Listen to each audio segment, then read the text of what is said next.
Ya, bisa kita mulai ya. Bismillahirrahmanirrahim. Assalamualaikum warahmatullahi wabarakatuh. Innal hamdalillah nahmaduhu wa nasta'inuhu wa nastaghfiruh wa na'udzubillahi min syururi anfusina wa min sayyiati a'malina may yahdihillahu fala mudhillalah wa may yudhlilhu fala hadiyalah. Asyhadu an la ilaha illallah wahdahu la syarikalah wa asyhadu anna Muhammadan abduhu wa rasuluh. Allahumma sholli ala Muhammad wa ala alihi wa ashabihi wa man tabi'ahum bi ihsanin ila yaumil amma ba'du. Bapak Ibu yang dirahmati Allah, sebelum kita mulai belajar, mari kita membaca doa belajar. Bismillahirrahmanirrahim. Raditu billahi robba wa bil islami dina wa bi Muhammadin nabiyya wa rasulah. Rabbi zidni ilman wa zukni fahman, amin. Sadaqallahu aja. Baik Bapak Ibu, kemarin terakhir kita membahas surat Al-Baqarah ayat 220 ya. Berarti sekarang surat Al-Baqarah ayat 221 halaman 35.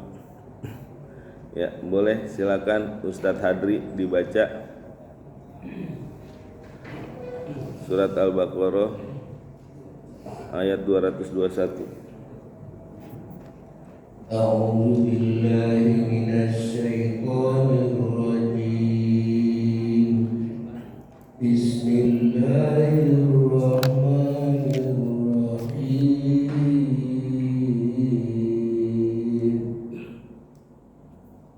Wala tankihul musyrikati hatta yu'min.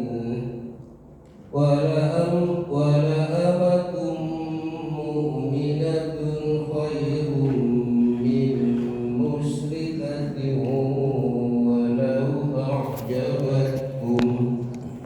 Wala tunkihul musyrikina hatta yu'minu.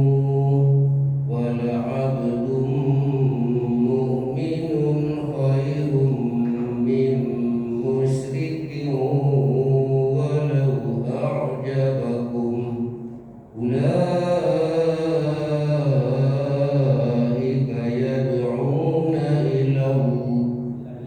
Ulaika yad'una ilan nari wallahu yad'u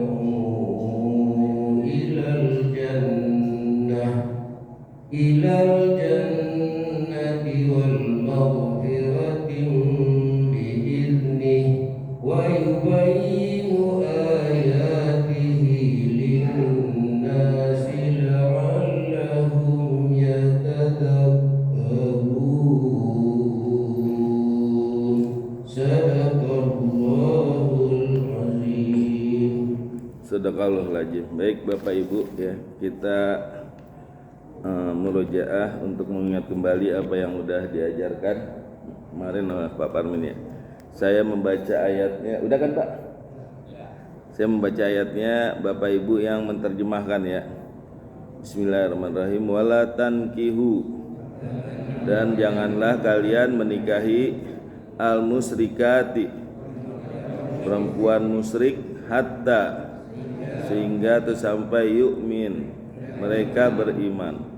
Wala amatun, dan sungguh budak atau hamba saya wanita, mukminatun, yang beriman, khair, lebih baik, min musyrikatin, daripada wanita musyrik, walau ajabatkum, walaupun dia menarik perhatian kalian. Wala tunkihu, janganlah kalian menikahkan al-musyrikina, laki-laki musyrik, hatta, sampai yu'minu, mereka beriman. Wala abdun, dan sungguh hamba sahaya atau budak, mukminun, yang beriman, khair, lebih baik, min musyrik, daripada laki-laki musyrik, walau ajabakum, walaupun menarik perhatian kalian atau menakjubkan kalian. Ulaika, mereka itu yad'una, mereka menyeru atau mengajak ilanar, kepada api neraka. Wallahu, dan Allah yad'u, dan Allah mengajak ilal jannah, ke surga, wal maghfirah, dan ampunan biidnih, dengan izinnya. Wa yubayinu, dan Allah menjelaskan ayatihi, ayat-ayatnya, linnas, pada manusia, la'allahum, agar supaya mereka yatajakarun, mereka dapat mengambil pelajaran. Ya, baru kemarin kan ini masih di luar kepala apa di dalam kepala? Kan baru kemarin, udah di dalam kepala kan? Iya, masih hangat kan baru kemarin. Iya, oh gitu. Jadi surat Al-Baqarah ini diturunkan di Madinah, ya, atau di surat Al-Madaniyah nih. Ini banyak mengenai hubungan muamalah, karena surat Al-Baqarah ini membahas antara interaksi, ya, kayak kemarin dengan orang-orang yatim. Sekarang membahas tentang pernikahan, karena di sana di Madinah tuh, ya, ada juga orang-orang yang musyrik, ya, campur di sana. Nah, ini membahas tentang pernikahan dengan orang di luar muslim, ya. Nah, jadi bagaimana orang menikah dengan orang yang di luar muslim, ya, bahwa di dalam pernikahan, ya, di dalam agama Islam pernikahan adalah sesuatu yang sangat diperhatikan, ya, karena pernikahan itu adalah ibadah. Jadi pernikahan itu bukan hanya semata-mata untuk memenuhi hasrat atau syahwat, ya, atau memenuhi seksual, tapi pernikahan di dalam Islam adalah satu ibadah untuk, ya, menciptakan generasi yang robani, generasi yang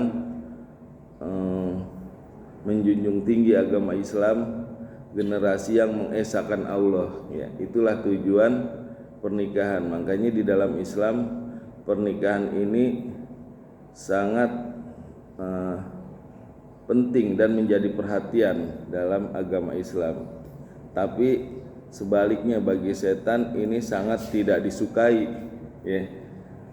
Pernikahan itu sangat tidak disukai. Makanya bagaimana caranya setan menggagalkan pernikahan.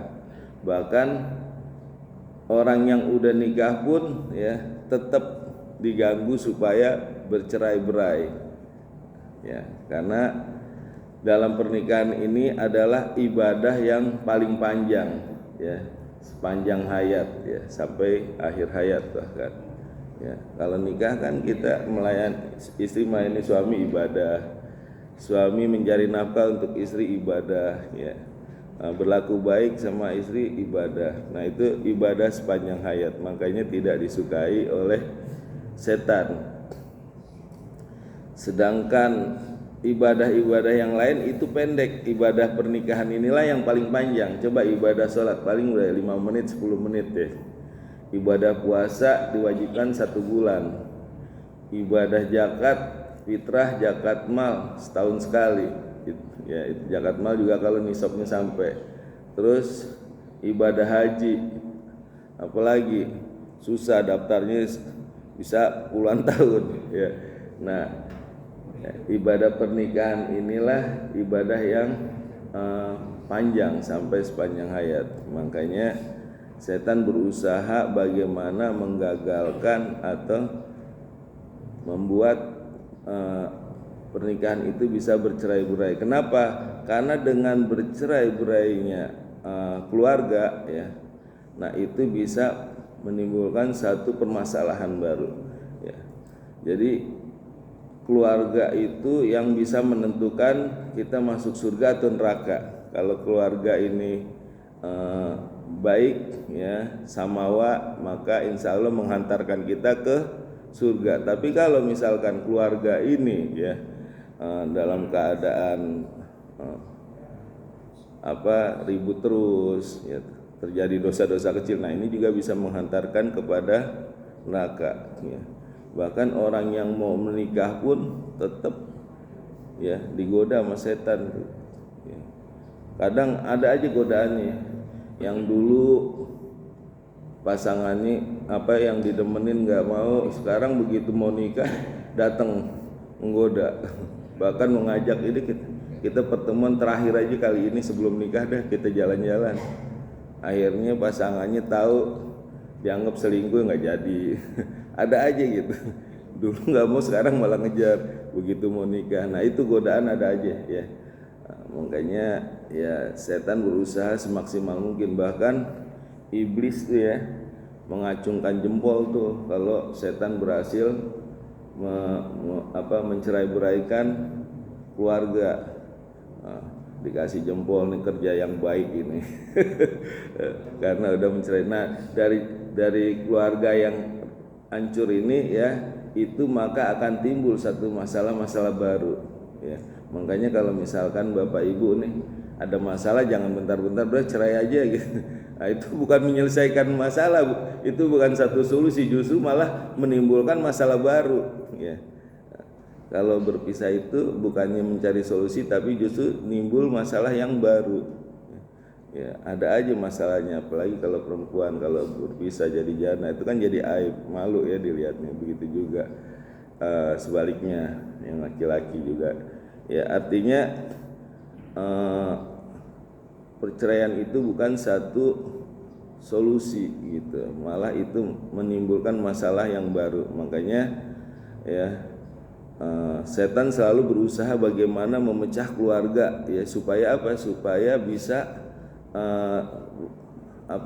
rusak nanti keluarganya. Kasihan kalau misalkan anaknya juga terganggu, ya kan, terus hubungan dengan mertua juga terganggu, dan yang lain-lain yang pasti. Nah, itulah dari keluarga itu awalnya setan mengganggu supaya bisa menciptakan masalah-masalah yang baru, ya. Nah, di sini, ya,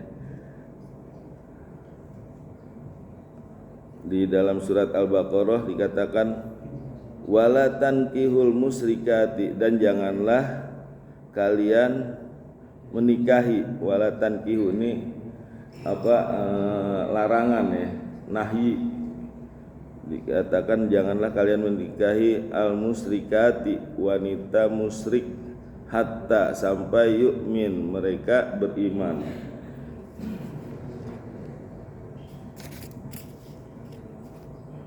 Ya, jadi larangan menikahi wanita musyrik, ya. Ini hampir seluruh mazhab, 4 mazhab, ya, itu sepakat untuk menolak menikahi musyrik, baik laki-laki maupun perempuan, ya, wanita musyrik maupun laki-laki musyrik, ya. Di sini Allah melarang wala tankihul musyrikati, dan janganlah kalian menikahi wanita musyrik sampai yu'min, mereka beriman. Jadi di sini larangan ini ada 2, ya. Yang pertama larangan yang diharamkan, yang kedua larangan makruh. Tapi asalnya larangan adalah haram semuanya, ya.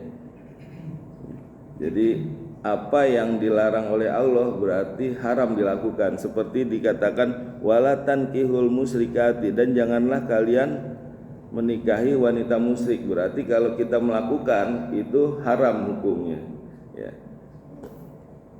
Hatta yu'min, sampai mereka beriman, artinya sampai mereka wanita ini bertobat, ya, lalu dia masuk Islam dan beriman, itu baru boleh. Tapi kalau dia masih musyrik, ya, maka itu tidak boleh dinikahkan, haram hukumnya. Kecuali kalau dia bertobat, ya, lalu dia masuk Islam. Karena orang yang bertobat itu diampuni oleh Allah, ya. Begitu juga kalau orang musyrik bertobat, ya, bertobat dia kembali ke agama Islam dan dia beriman, maka itu boleh dinikahkan, Tapi kalau dia masih musyrik itu dilarang. Dan kalau masih melakukan maka itu hukumnya haram. Ya, kalau haram berarti dilakukan berdosa. Ya.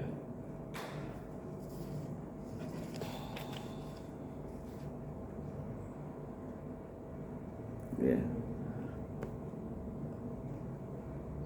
Wala amatun, dan sungguh budak wanita, ya ini ada tak marbuto berarti wanita ya. Wala amatun, dan sungguh budak wanita mukminatun yang beriman, khair, itu lebih baik. Jadi kalau zaman dulu masih ada budak ya. Nah, itu budak-budak yang beriman itu lebih baik ya. Min musyrikatin, daripada wanita-wanita musyrik. Jadi kalau menikahi budak, kalau zaman dulu masih ada budak, kalau sekarang ya status merdeka tapi masih banyak yang diperbudak ya. Statusnya aja merdeka tapi banyak yang diperbudak. Kalau dulu bener-bener asli budak gitu ya, bisa dibeli atau dimerdekakan gitu. Nah itu lebih baik ya, menikahi budak yang beriman ya. Tapi kan itu suatu aib kalau zaman sekarang ya, menikahi misalnya dengan pembantu gitu tapi dia solehah gitu ya. Nah, itu menikahi budak yang beriman itu lebih baik daripada menikahi wanita musyrik ya. Walau ajabatkum, meskipun mereka menarik perhatian kalian atau menakjubkan kalian. Jadi ajabatkum di sini bisa karena kecantikannya ya, atau bisa karena kekayaannya, bisa karena hartanya, bisa karena kekuasaannya, bisa karena turunannya, mungkin turunan ningrat jadi ada kebanggaan gitu. Nah, meskipun menarik perhatian kalian, tapi kalau dia musyrik itu tidak boleh. Bahkan budak ya itu lebih baik daripada budak yang beriman ya, daripada wanita musyrik, meskipun menarik perhatian, meskipun dia bisa mempunyai segalanya lah, kekayaan, kecantikan, kekuasaan, tapi kalau dia musyrik itu tidak boleh. Bahkan dianjurkan lebih baik budak ya. Karena tadi dikatakan bisa menghantarkan ke neraka wanita musyrik gitu ya.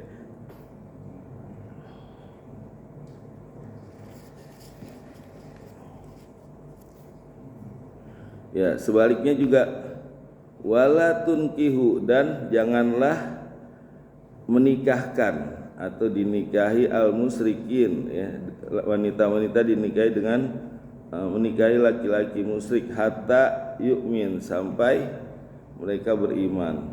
Ya, ini terlebih-lebih menikah dengan wanita mukmin menikah dengan laki-laki musyrik. Ini lebih tidak boleh ya. Kenapa terlebih-lebih? Karena wanita itu tidak punya power, dia punya kelemahan ya. Lebih tidak boleh lagi. Laki-laki muslim aja, laki-laki mukmin dengan wanita musyrik itu dilarang. Apalagi wanita mukmin dengan laki-laki musyrik itu tidak boleh, karena wanita itu tidak punya power, tidak punya kelemahan ya, secara fisik maupun mental ya. Nanti setelah dia menikah punya anak, fisiknya udah mulai berubah, udah mulai wajahnya udah mulai berkerut ya, bodinya udah subur ya. Nah itu untuk nikah lagi udah nggak mau laki-laki. Nah itu nanti suaminya bisa mengajak istrinya untuk ngajak ke agamanya dia. Nah, maka dalam keadaan seperti itu biasanya wanita daripada nggak punya laki-laki mendingan ikut agama suami. Nah itu dalam keadaan lemah, makanya terlebih-lebih wanita mukmin menikahi laki-laki musyrik itu tidak boleh karena dalam posisi lemah ya. Nah di sini tunkihu ya, tunkihu artinya pasif nih, majhul. Kalau tadi tankihu ya, menikahi. Kalau ini dinikahi. Artinya ini ditujukan untuk wali. Ya, wali nikah. Wala tunkihu, dan janganlah kalian menikahkan. Ya, artinya wali nikah enggak boleh nih menikahi wanita mukmin dengan laki-laki musyrik ya. Nah, itu enggak boleh. Kalau misalkan masih menikahkan juga, nah ini dosa nih. Misal anak ya, mukmin, calon suaminya musyrik, maka sebagai orang tua ya walinya nggak boleh menikahkan kepada laki-laki yang musyrik gitu. Di sini ditujukan untuk wali nikah, wala tunkihu, dan janganlah menikahkan. Kalau tadi wala tankihu, janganlah menikahi. Kalau ini wala tunkihu, janganlah menikahkan ya. Mana tadi? Wala tunkihu ya, al musyrikin, laki-laki musyrik ya. Jadi nggak boleh menikahkan perempuan mukmin dengan laki-laki musyrik ya. Ingat nih para wali nikah ya, jangan menikahkan wanita mukmin, apalagi anak kita mukmin ya, terus laki-lakinya karena dia pangkat musyrik, nah, itu nggak boleh, dilarang. Justru dari pihak wali nikahnya yang melarang tuh, nggak boleh, supaya cari yang mukmin. Hatta sampai yu'minun, mereka beriman. Ya, kalau dia bertobat lalu dia masuk Islam dan dia beriman, maka itu baru boleh dinikahkan. Ya. Ya, jangan sampai laki-laki musyrik ini mau nikah dia masuk Islam. Nanti begitu udah nikah balik lagi ke agamanya. Ada gak yang seperti itu? Banyak ya. Ya, jadi misi dia adalah untuk menikahi aja, bukan untuk masuk agama Islam. Setelah udah menikah balik lagi, bahkan mengajak malah istrinya. Nah, istri dalam keadaan lemah, dia kan dinafkahi, kalau suami menafkahi. Nah, itu lebih cenderung bisa ikut ke suaminya. Makanya janganlah menikahkan ya wanita mukmin dengan laki-laki musyrik.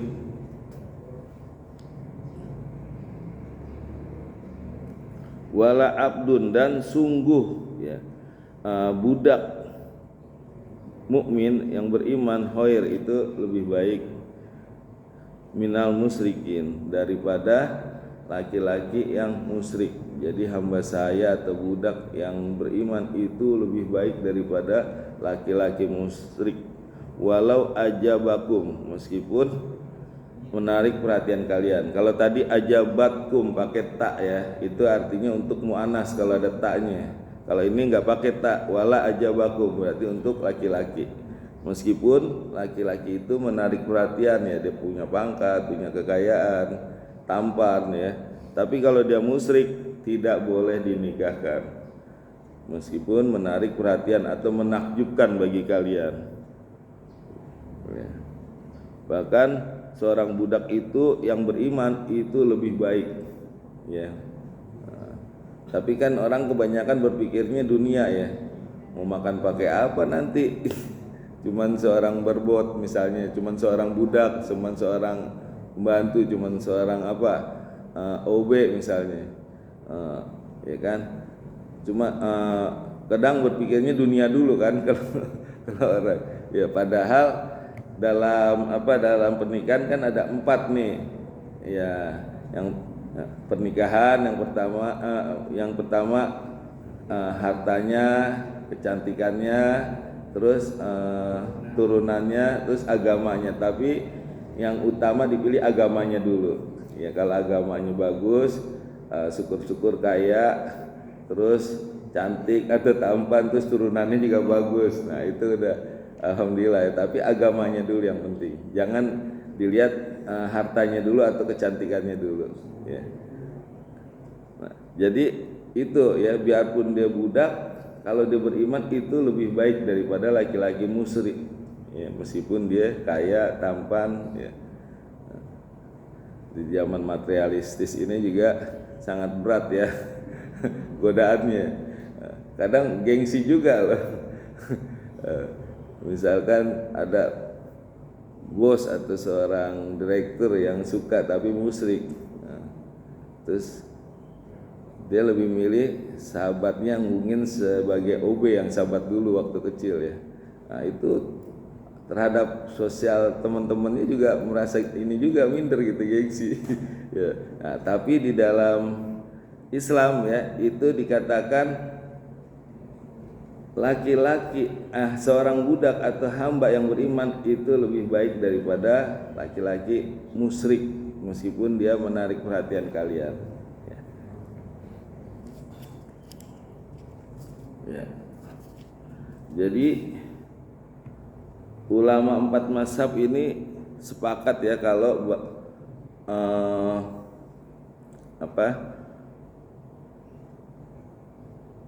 orang musyrik baik laki-laki maupun perempuan itu haram dinikahkan. Ini 4 mazhab ya, mazhab Hanafiyah, Malikiyah, Syafi'iyah, Hanabilah. Hanabilah itu Imam Hambali itu sepakat orang musyrik itu haram ya. Nah, tapi ini ada beda pendapat mengenai kitabiah ya. Kitabiah itu beda ya. Jadi ada ahlul kitab, ada utul kitab. Di dalam Al-Quran itu ada dikatakan ahlul kitab, ada dikatakan utul kitab. Nah, kalau utul kitab ini kitabiah, ya kita sebutnya kitabiah. Ya, ahlul kitab misalnya di dalam surat Al-Bayyinah, lam yakunil ladzina kafaru min ahlil kitabi wal musyrikina ya. Nah, itu tidaklah dia akan meninggalkan agama ya. Orang-orang kafir itu baik dari golongan ahli kitab maupun orang-orang musyrik, dia tidak akan meninggalkan agamanya sebelum ada bukti-bukti yang jelas ya. Ahlul kitab amin ya, lam yakuni ladzina kafaru min ahlil kitabi wal musyrikina, terus munfakina hatta ta'tiyahumul bayyinah, dia tidak akan meninggalkan agamanya baik dari ahli kitab maupun orang musyrik sebelum datang bukti-bukti yang jelas ya. Nah, kalau utul kitab ini ada di surat Al-Maidah ya, surat Al-Maidah ayat 5.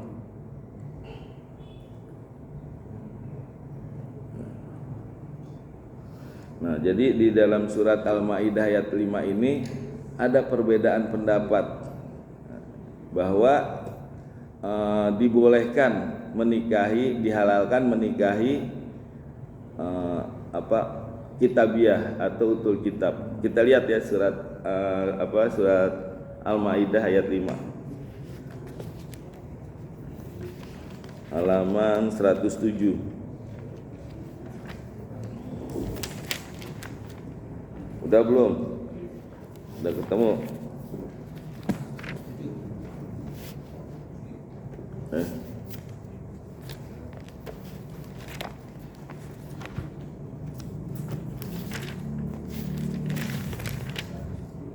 Ya. Ayat 5. Al-yauma ya, pada hari ini uhilla halal lakum bagi kalian at-thayyibat yang baik-baik. Wa ta'amul ladzina utul kitaba ya, dan makanan orang-orang utul kitab ya, hilun itu halal lakum bagi kalian. Wa ta'amukum dan makanan kalian hilun ya, halal lahum bagi mereka ya. Jadi ulama berpendapat bahwa makanan utul kitab itu halal bagi kita, begitu juga makanan kita halal bagi mereka, tapi ya dibatasi untuk yang bukan perayaan hari besar. Kalau misalkan mereka menyembelih ya untuk perayaan hari besar, artinya itu bukan karena Allah tapi karena untuk sesembahan mereka, maka itu tidak dibolehkan, haram. Tapi kalau misalkan bukan untuk perayaan hari besar, itu dibolehkan, misalnya makan-makan biasa. Nah, itu halal ya. Tapi idealnya kalau bisa dihindari ya, karena kita nggak tahu. Tapi ya namanya zaman sekarang kita juga nggak tahu ya, kayak sekarang kita beli daging yang kita konsumsi, daging sapi atau ayam, itu yang menyembelih ya bisa jadi bukan orang muslim yang di pasar ya, kita nggak tahu ya, tapi ya karena nggak tahu ya nggak apa-apa kita ini beli. Nah, tapi kalau misalkan kita tahu, sebisa mungkin secara idealnya kita hindari seperti itu.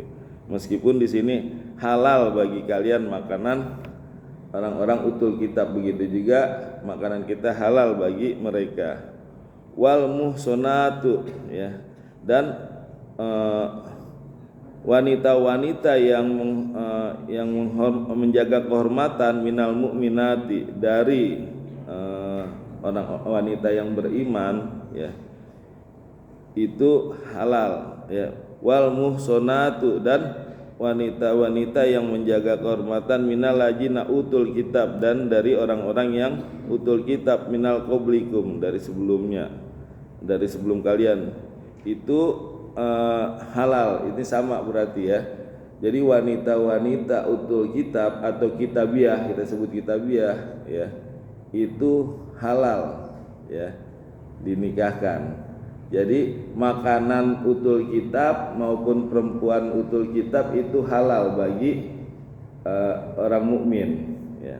Nanti dijelaskan, ada berbeda pendapat nanti ya, antara 4 mazhab ini ada beda pendapat.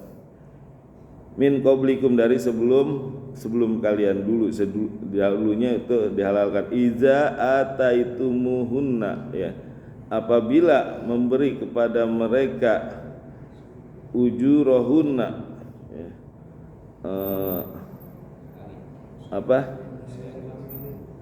mahar ya, apabila memberi mahar pada mereka, muhsinina ya, maka itu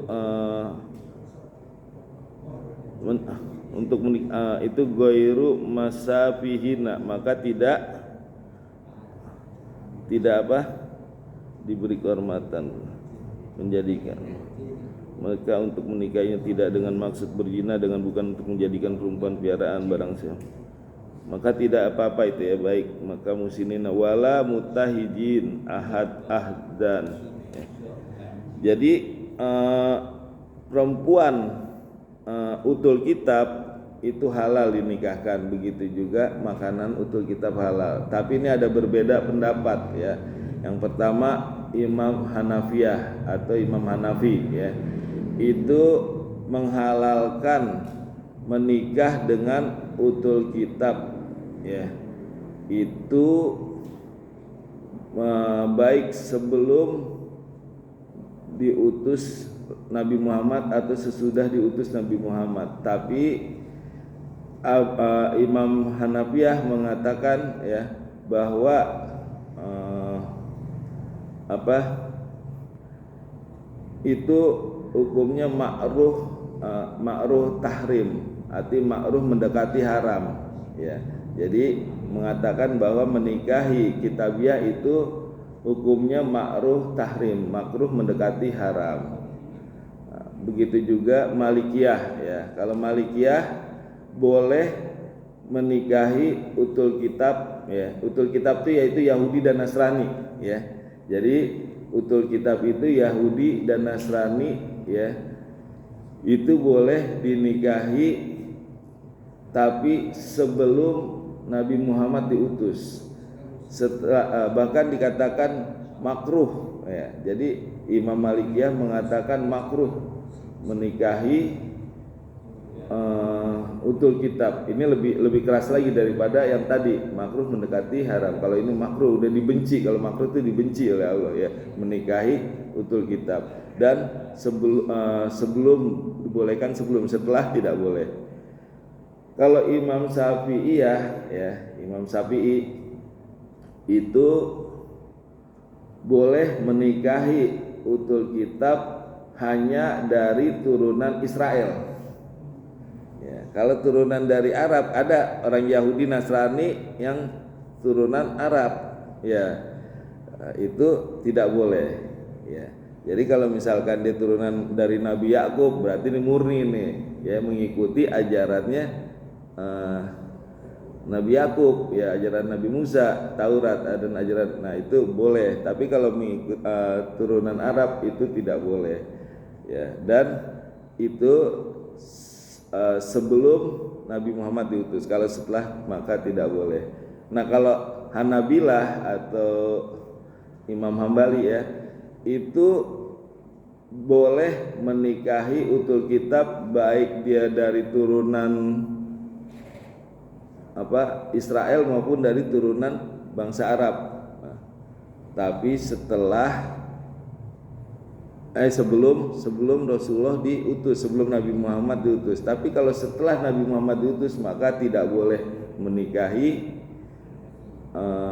utul kitab ya. Jadi kalau setelah Nabi Muhammad diutus, kalau menurut Imam Hambali atau Hanabilah itu tidak boleh ya. Jadi Hanafiyah ya itu boleh sebelum Nabi Muhammad diutus. Kalau setelah itu tidak. Jadi seperti itulah perbedaan pendapat dari 4 mazhab. Dan menurut Imam Ibnu Taimiyah, nah inilah yang diadopsi oleh negara kita, Imam Ibnu Taimiyah ya. Nah, Imam Ibnu Taimiyah itu mengatakan bahwa boleh menikahi utul kitab ya sebelum diutus Nabi Muhammad. Tapi setelah Nabi Muhammad diutus maka tidak boleh menikahi utul kitab ya, baik Yahudi maupun Nasrani, karena utul kitab ini adalah Yahudi dan Nasrani. Nanti apa bedanya utul kitab dengan ahlul kitab nanti kan akan dijelaskan ya. Nah, jadi kitabiah atau utul kitab ini boleh dinikahkan kalau menurut Imam Ibnu Taimiyah ya, itu sebelum Nabi Muhammad diutus. Setelah Nabi Muhammad diutus maka tidak boleh. Jadi surat Al-Maidah ayat 5 ini adalah berlaku khusus ya. Khusus apa? Khusus untuk orang-orang yang sebelum Nabi Muhammad diutus itu pada zamannya. Jadi kalau misalkan orang Yahudi ya beriman dengan kitab Taurat, dengan ajaran Nabi Musa ya, maka dia dianggap sebagai orang yang beriman dan dia bisa masuk surga kalau dia beriman dengan ajaran Nabi Musa dengan kitabnya Taurat. Tapi setelah Nabi Isa diutus ya dengan kitab Injilnya, maka kitab Taurat ini harus ditinggalkan. Dia harus mengikuti ajaran Nabi Isa dengan kitab Injilnya. Begitu juga ketika umat Nasrani mengimani ajaran Nabi Isa dengan kitab Injilnya, maka dia dikatakan beriman dan bisa masuk surga ya. Tapi setelah Nabi Muhammad maka dia harus meninggalkan ajarannya. Makanya sebelum Nabi Muhammad diutus itu boleh menikahi utul kitab menurut Imam Ibnu Taimiyah. Bahkan Majelis Ulama Indonesia pun ya mengharamkan nikah dengan utul kitab ya, itu fatwa tahun 2005 ya, dipatwakan diharamkan menikahi utul kitab Yahudi dan Nasrani. Makanya kemarin tuh ketika siapa itu Rizky Febian yang mau nikah ya dikatakan haram, itu dipatwakan. Makanya akhirnya nikahnya dalam agama Islam ya. Nah, jadi Imam Taimiyah mengharamkan menikah ya Yahudi dan Nasrani atau kitabiah dengan orang mukmin ya setelah Nabi Muhammad diutus. Lalu ada perkataan dari Imam Taimiyah, apakah ada orang Yahudi dan Nasrani atau kitabiah ini yang mengesahkan Allah ya, nah, ada gak? Nah ini dasarnya di surat At-Taubah ayat 30 ya. Coba At-Taubah surat 9 ya.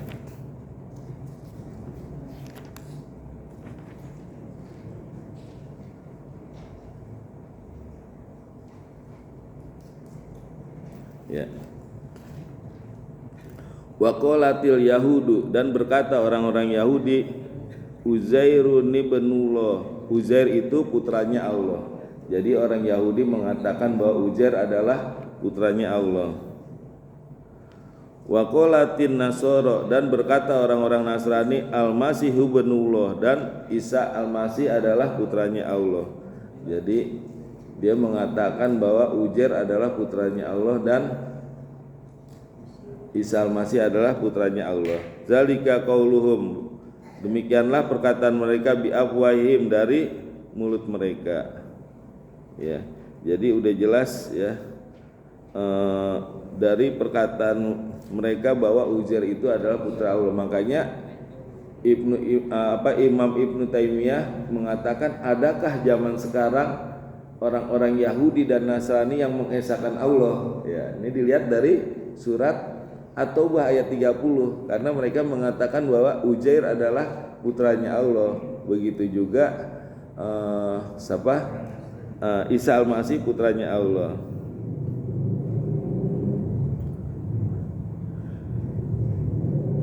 Tadi sampai mana? Yudo ibu, mereka meniru ya. Mereka meniru ucapan orang-orang kafir yang terdahulu.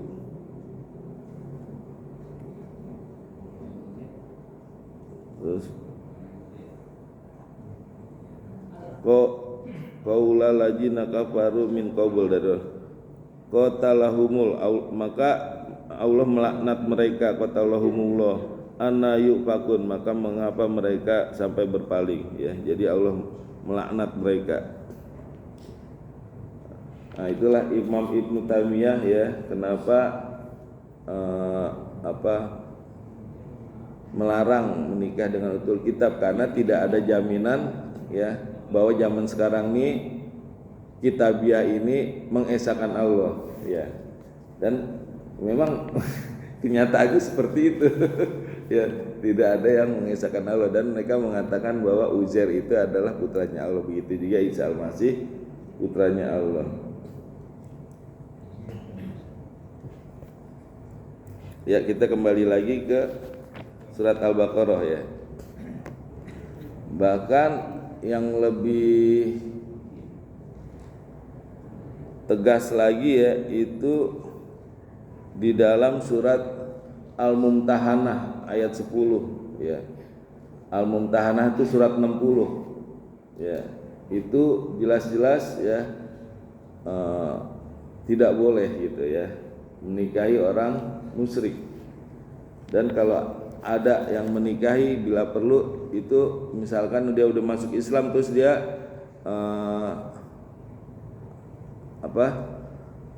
perempuannya nggak mau ikut gitu. Dulu zaman sahabat ya, ketika masuk Islam, Nabi Muhammad diutus, terus banyak sahabat yang masuk Islam. Terus kalau perempuannya nggak masuk Islam, maka disuruh diceraikan. Ya. Dan kalau kalau perempuannya Islam, laki-lakinya nggak masuk Islam, maka suruh kembalikan maharnya. Kalau perlu dinikahkan. Jadi benar-benar dilarang nih. Surat Al-Mumtahanah, surat 60.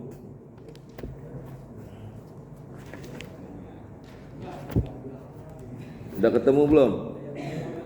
Ayat 10.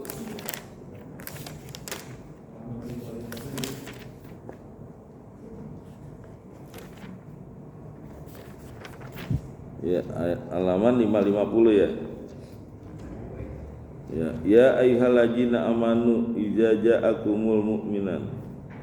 Wahai orang-orang beriman, apabila datang kepada kalian wanita-wanita mukmin muhajiratin yang berhijrah, famtahinuhunna, maka ujilah mereka. Allah a'lamu, Allah lebih mengetahui imanihinna, dengan keimanan mereka. Wa in alimtumuhunna, maka jika ya kalian mengetahui mereka mukminati, wanita-wanita beriman, fala tarji'uhunna, maka janganlah dikembalikan perempuan beriman ini kepada orang-orang kafir, ila kufar ya. Jadi kalau misalnya ada orang wanita beriman terus menikah dengan suami yang kafir, maka jangan dikembalikan. Tarik aja, kalau punya anak tarik aja ya. Kalau perlu kembalikan itu maharnya. Ya. Lahunna ya. tidaklah mereka hilun halal lahum bagi mereka walahum, dan tidaklah mereka yuhilluna lahum, dan tidak juga mereka halal bagi perempuan yang beriman. Wa atuhum, maka berikanlah pada mereka ma'anfaku, mahar mereka, kembaliin udah. Ya, dulu mahnya apa nih? Udah. Ya, kita tarik, lebih baik kita nikahkan dengan orang yang mukmin daripada dengan orang kafir atau yang tidak beriman atau musyrik, ya. Ya, jadi di mumtahanah ini jelas. Jadi kalau ada orang yang melegalkan pernikahan beda agama, ya, itu kebanyakan lihat dari surat Al-Maidah ayat 5. Padahal surat Al-Maidah ayat 5 ini adalah perlakuan surat khusus, ya, ketika sebelum Nabi Muhammad, ya, diutus, ya. Jadi ini diceritakan kepada Nabi Muhammad, Allah menyampaikan boleh halal itu bagi utul kitab yang beriman kepada Taurat pada zamannya, begitu juga kepada Nasrani yang beriman kepada Injil pada zamannya. Tapi ketika diutus Nabi Muhammad, maka tidak dibolehkan, dia harus masuk Islam baru boleh, dia beriman, ya. Karena menurut Imam Ibnu Taimiyah dikatakan, apakah ada orang Yahudi dan Nasrani yang mengesahkan Allah pada zaman sekarang, ya, ya seperti itu, ya. Lalu lanjut, ya, udah jam 6, kita percepat. Mana tadi? Ulaika, mereka itu yad'una ilan nar, mereka itu membawa kepada neraka. Nah, itu orang-orang musyrik itu akan mengajak kepada neraka, ya. Jadi namanya beda agama, nanti ada saling mengajak ke sini ke sana, ya. Nah, tadi ada yang lewat bahwa di dalam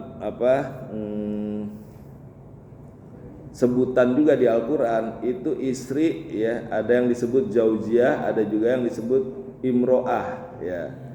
Nah, kalau imro'ah itu untuk yang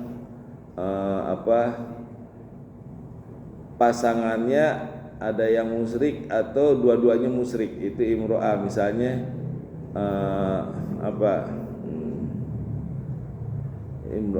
pasangannya Nabi Nuh, ya, imro'anu Nabi Lut, Fir'aun. Nah, itu karena yang satu beriman, yang satu beriman, yang satu musyrik, ya. Tapi kayak istrinya Nabi Nuh, maka disebut imro'atun, ya, atau istrinya Nabi Lut imro'atun. Tapi kalau yang sama-sama muslim maka disebut zaujiyah. Nah, zaujiyah inilah yang diharapkan menjadi wanita yang sawawa, ya.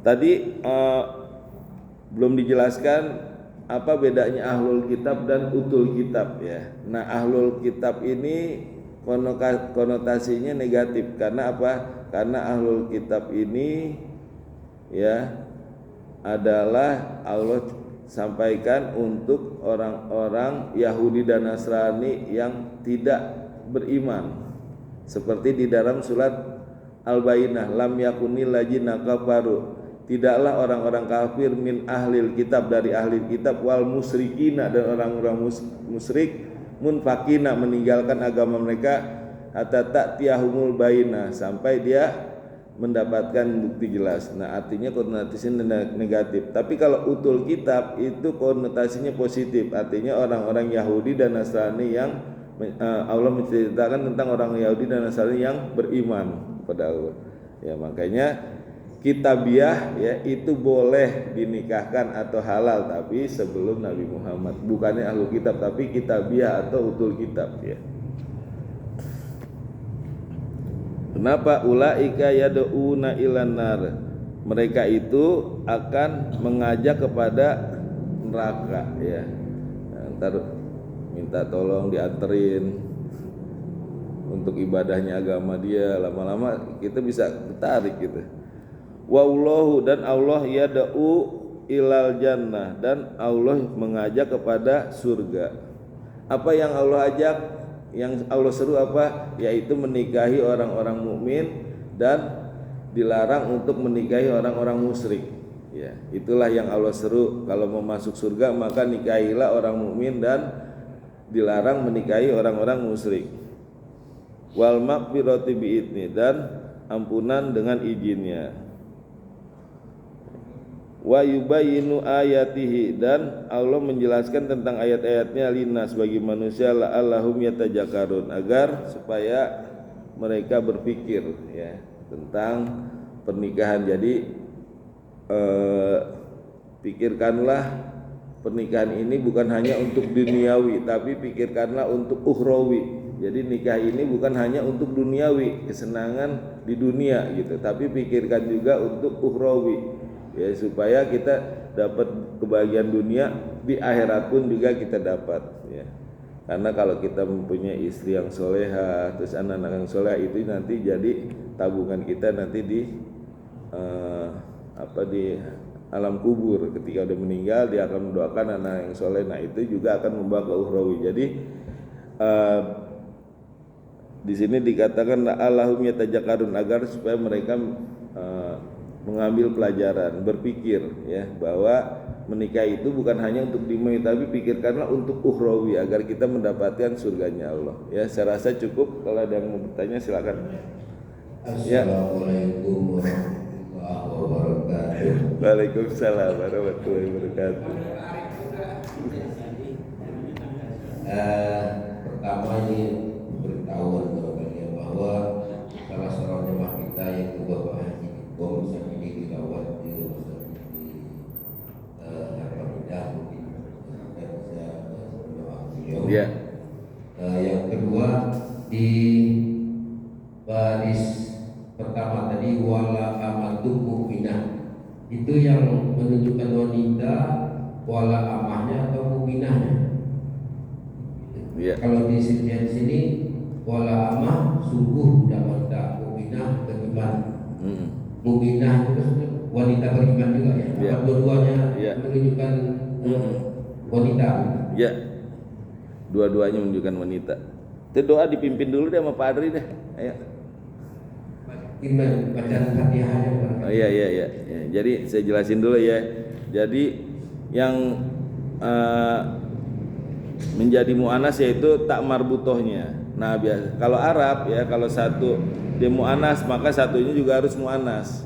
Kalau satunya mujakar maka dia juga harus mujakar. Makanya wala amatun ya, itu pakai tak marbutoh. Begitu juga mukminatun, itu marbutoh juga ya, dua-duanya mu'anas.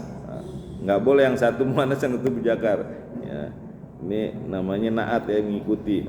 Jadi sungguh budak wanita mukminatun, yaitu yang beriman, khair, itu lebih baik ya. Itu tak marbutohnya. Kayak itu juga ajabatkum, ada taknya di situ ya. Itu menunjukkan wanita itu ada taknya, meskipun menarik perhatian wanita itu kepada kalian. Kalau yang satunya nggak pakai tak, ajabakum ya. Jadi kalau ada tak itu maka menjadi mu'anas. Ya jelas ya di situ ya. Ada ajabatkum kan yang satu, yang bawahnya ajabakum. Ya, jelas ya. Ya, kita mendoa dulu apa ya ini? Apa terakhir doanya? Ya, kita doa dulu buat Pak Idgom, semoga Pak Idgom diangkat penyakitnya, semoga Pak Idgom dipulihkan kembali kesehatannya dan bisa beraktivitas beribadah lagi di masjid jami ini. Allah hadinya wa ala kulli niati sholihah. Al-Fatihah. A'udzubillahi minasyaitonir rajim. Bismillahirrahmanirrahim. Alhamdulillahirabbil alamin arrahmanirrahim maliki yaumiddin. Iyyaka na'budu wa iyyaka nasta'in. Ihdinas siratal mustaqim. Siratal ladzina an'amta 'alaihim ghairil maghdubi 'alaihim waladdallin. Amin. Ya. Silakan Pak. Cukup. Assalamualaikum warahmatullahi wabarakatuh. Waalaikumsalam warahmatullahi wabarakatuh. Pertama yang ingin saya mohon penjelasan perbedaan antara musyrik dan kafir. Mungkin dua-duanya yang kita ketahui bahwa itu ahli neraka ya. Dan yang musyrik itu yang menduakan atau melebihkan, menyekutukan Allah dengan kafir yang sepengetahuan saya adalah yang hatinya tertutup akan kebenaran dan mungkin belum tentu malah punya Tuhan gitu, yang nggak menyukai adanya Tuhan itu termasuk kafir juga. Tapi kadang-kadang pikir ini dua-duanya adalah kafir juga, walaupun musyrik termasuk kafir juga. Nah, ini mohon penjelasan. Kedua, yang pernah saya dengar bahwa Rasulullah punya anak, punya suami yang masih kafir. Nah, apakah itu sebelum ayat ini turun, apa itu terjadinya? Kalau nggak salah namanya siapa ya? Zainab atau siapa itu?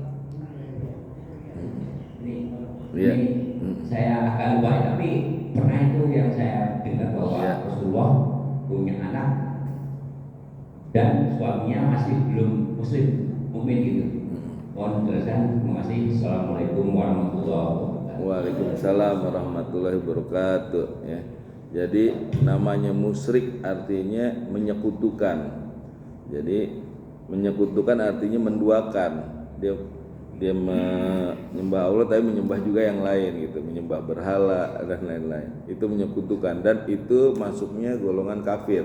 Tadi di dalam surat Al-Bayyinah kan lam yakunil ladzina kafaru, tidaklah orang-orang kafir lam yakunil ladzina kafaru min ahlil kitab, dari ahli kitab, wal musyrikina, dan orang-orang musyrik, maka dia termasuk orang-orang kafir ya. Jadi orang musyrik itu masuk kafir juga, termasuk yang ingkar kepada Allah. Ya, kafir itu artinya ingkar ya.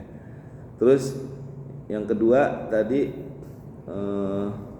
Rasulullah ya, anaknya menikah dengan orang kafir orang.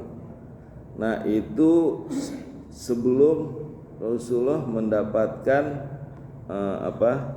wahyu tentang larangan menikah dengan orang kafir, karena di surat Al-Baqarah ini ya turunnya itu setelah surat Al-Maidah ayat 5. Jadi Al-Maidah dulu turun ya, baru surat Al-Baqarah gitu ya. Tadi Al-Maidah kan dihalalkan utul kitab, kebalik ya. Ya, intinya sebelum Rasulullah mendapatkan wahyu ya. Setelah mendapatkan wahyu maka ada larangan untuk, bahkan Rasulullah sendiri yang minta untuk diceraikan ya, seperti itu. Cukup ya? Ya, kita hotmil Quran ya. Allahumma arhamna bil Quran waj'alhu lana imama wa nura wa huda wa rahmah. Allahumma zakirna minhum ma nasina wa alimna minhum ma jahilna warzuqna tilawatahu ana al-laili wa atrafan nahar waj'alhu lana hujjatai ya rabbal alamin. Ya Allah, berikanlah kami ilmu agar bisa membaca dan menghafal Al-Quran dengan baik dan benar. Ya Allah, berikanlah kami ilmu agar bisa memahami Al-Quran dengan baik dan benar. Ya Allah, berikanlah kami ilmu agar bisa mengamalkan Al-Quran dengan baik dan benar. Amin amin ya rabbal alamin. Subhanakallahumma bihamdika asyhadu an la ilaha illa anta astaghfiruka wa atubu ilaik. Assalamualaikum warahmatullahi wabarakatuh.